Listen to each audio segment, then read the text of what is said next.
प्रसादातल्या शिऱ्याप्रमाणे मस्त असा शिरा बनवला होता आणि एकदम मोकळा झाला होता, खूप छान असा. तर आज अचानक मन झालं होतं की काहीतरी गोड करायचं खाण्यासाठी.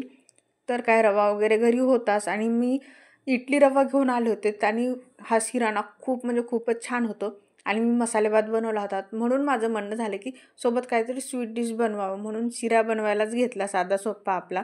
आणि असा प्रसादामध्ये बनवता शिरा. प्रसादातल्या शिऱ्यासारखा शिरा बनवा, कारण मऊ लुसलुशीत आणि एकदम मोकळा आणि चवीला खूप सुंदर असा.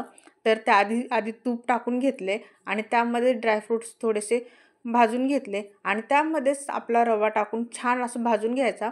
आता प्रसादाच्या शिऱ्यामध्ये केळी वगैरे घालतात म्हणा, पण मला हे घरीच खायचं होतं म्हणून मी असाच बनवला. आधीच दूध गरम करून ठेवले होते आणि रवा भाजला की त्यामध्ये दूध टाकून घेतले आणि मस्त परतून घेतले.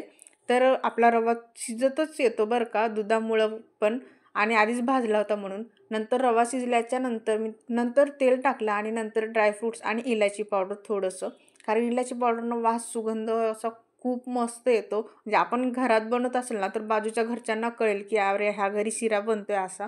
आणि माझा शिरा तयार झाला होता.